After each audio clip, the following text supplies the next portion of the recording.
Agora a gente vai falar um pouco de como deve ser a estrutura de uma ficha técnica de preparo. Qual o conteúdo que deve vir dentro dessa ficha técnica de preparo? Tem uma padronização para isso também. Então é importante conter todas as informações essenciais de cada processo realizado dentro da unidade de alimentação e refeição. Ela deve conter informações detalhadas, tempo de preparo, devem estar organizadas e devem ser acessíveis a todos os seus colaboradores dentro da cozinha. Devem estar escritas de forma clara e objetiva. E qual a estrutura básica que uma ficha técnica de preparo possui? Primeiro tem que vir o nome da receita, e aí vem o tipo de alimento, o insumo que que vai ser utilizado, né? E o preparo, vem o rendimento, quantas porções aquela receita rende, aquela quantidade de ingredientes rende no final. O tempo de preparo, qual o momento que eu iniciei o preparo da receita? Qual o momento que eu terminei o preparo?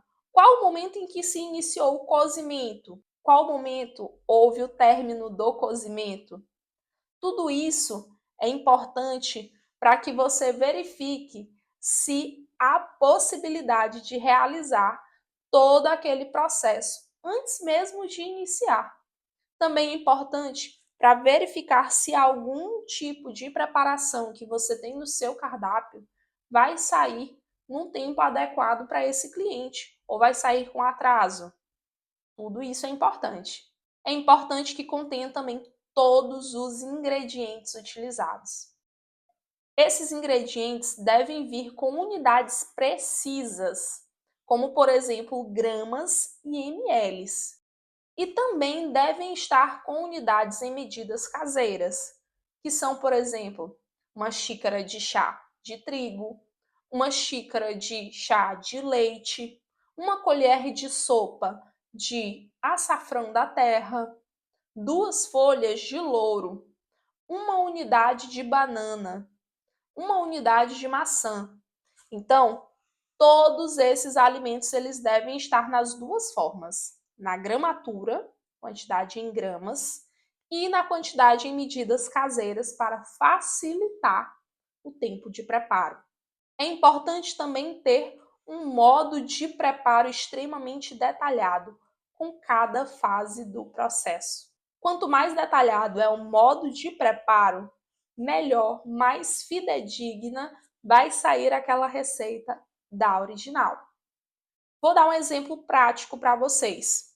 Quando eu digo bata 3 ovos, quando eu escrevo lá na minha ficha de preparo, na minha ficha técnica, bata 3 ovos, a pessoa que está lendo, ela pode ter a seguinte dúvida: é para eu bater na batedeira ou no liquidificador? Se eu tivesse utilizado uma expressão clara na ficha técnica, com certeza esse método de preparo estaria muito melhor definido.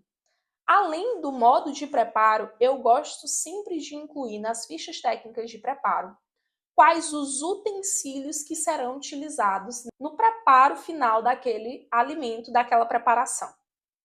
Isso é muito importante para que a pessoa possa se organizar de maneira prévia. Antes de começar a receita, já deixa ali separado, limpo, organizado, o que vai ser necessário para elaborar a receita. É importante também ter observações nessa ficha técnica de preparo. Dicas, sugestões de apresentação, variedades da receita. E outro detalhe muito importante é o custo da receita. O custo é opcional, não é obrigatório utilizá-lo na ficha técnica de preparo, mas ele é essencial para que você consiga calcular se aquela receita está sendo cobrada da maneira correta para o seu cliente. Como eu já falei, é importantíssimo utilizar uma linguagem clara e objetiva para que isso não gere dúvidas na pessoa que está interpretando a ficha técnica de preparo. Afinal, nós queremos uma padronização da receita e não dúvidas a respeito do processo a ser executado. Verbos no imperativo na hora de descrever o modo de preparo. As informações têm que ser precisas e detalhadas. Quanto mais detalhes você incluir na sua ficha técnica de preparo, mais rica ela vai ser, mais fidedigna a qualidade do produto, da padronização do produto a gente terá. Assim, podemos garantir que qualquer pessoa possa executar aquela receita com muito sucesso, seguindo, é claro, as instruções da ficha técnica de preparo. Essas fichas técnicas de preparo, elas podem estar impressas na unidade de alimentação e nutrição. Você pode fazer também um guia de receitas, que é onde vai conter todas as fichas técnicas de preparo. Pode estar organizado por pasta, pode ser organizado por ordem alfabética, e é importante que não seja um documento fixo. A cada vez que você atualiza uma receita, adiciona um ingrediente ou é verificado que aquelas receitas não condizem mais com o seu cardápio, é preciso reelaborar fichas técnicas de preparo. E nesse momento é super importante chamar o nutricionista para fazer o acompanhamento dessas fichas técnicas de preparo, porque além da ficha técnica de preparo, nós temos a tabela de composição desses alimentos. É uma aula que teremos posteriormente aqui nesse curso, mas que vai agregar e muito para os nutricionistas e para os empreendedores também. Afinal, hoje todo mundo anda por aí verificando qual a quantidade de calorias, de carboidratos, de proteínas, de sais minerais.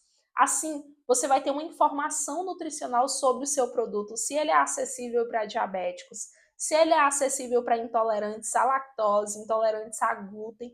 Tudo isso vai deixar tudo claro para o seu cliente. E ele vai, com certeza, ficar muito feliz com essa experiência dentro do seu estabelecimento de alimentação e nutrição. Agora a gente vai falar sobre as etapas da elaboração de uma ficha técnica de preparo. Ela exige atenção aos detalhes e à organização também. As etapas para a elaboração de uma ficha técnica eficaz incluem definir a receita a ser padronizada. Escolha uma receita que seja essencial para o seu negócio. Ou uma receita que gere dúvidas na hora de elaborar para a equipe. Segundo passo, testar essa receita. É importante preparar essa receita várias vezes, porque assim você vai conseguir ajustar as quantidades dos ingredientes e o modo de preparo até obter o resultado que você deseja no seu produto. 3. Avaliar os custos. Calcule os custos de cada ingrediente e divida pela quantidade que foi utilizada na receita. Calcule os custos dos ingredientes utilizados e divida pela quantidade de porções, pelo rendimento que a receita tem. Assim você vai conseguir determinar o custo por porção. Mas antes disso, na hora de calcular os insumos, você deve especificar o valor unitário de cada insumo ou o valor do quilo de cada insumo, no caso dos hortifrutis, por exemplo. E você vai pegar esse valor, essa quantidade, e vai multiplicar apenas pela quantidade que você vai utilizar. Por exemplo, 1 quilo de cenoura custa R$6. Se você vai utilizar apenas 100 gramas de cenoura, então você não vai gastar R$6 no quilo. Você vai gastar apenas 60 centavos. Registre os dados da receita. Anote cada detalhe que você acha importante. Anote todas as informações relevantes. Faça isso em um formato organizado, objetivo, claro, para que você consiga interpretar depois. Depois eu sugiro organizar tudo que foi anotado em um arquivo ou em Word ou no Excel, para que você consiga imprimir, né, com uma letra clara, com uma letra objetiva, e consiga também organizar da melhor maneira possível para que seja lida, para que seja compreendida essa ficha técnica de preparo pela sua equipe. Não esqueça de revisar, revisão e aprovação. Revise a ficha técnica para verificar se todas as informações importantes estão constadas ali no documento. Verifique se as informações estão completas, precisas e de fácil compreensão para todos. Apresente a ficha técnica de preparo para revisão pelos responsáveis pela cozinha. Após a aprovação, a ficha técnica deve ser arquivada e utilizada como referência para a preparação da receita. Mas calma, não se preocupa que nem toda vez você vai precisar recorrer à ficha técnica de preparo. Conforme você vai repetindo o processo, isso vai internalizando na mente de tal forma que você consegue definir os insumos, o modo de preparo, consegue visualizar toda a ficha técnica de preparo daquela receita com a sua mente, sem precisar recorrer ao documento. Mas é importante que o documento seja arquivado e esteja à disposição da equipe. Bom, parece muitos passos, parece muito trabalhoso. Mas sabe o que é mais trabalhoso? Todos os dias você trabalhar com uma unidade de alimentação desorganizada, onde você não consegue controlar os custos, os insumos, isso faz você ir repetidas vezes ao supermercado. Isso faz também com que o trabalho fique mais cansativo, porque aquela pessoa que está aprendendo a fazer aquela receita, ela fica o tempo todo precisando de ajuda. Então, vai dar um trabalhinho no início, mas vai facilitar completamente o trabalho depois.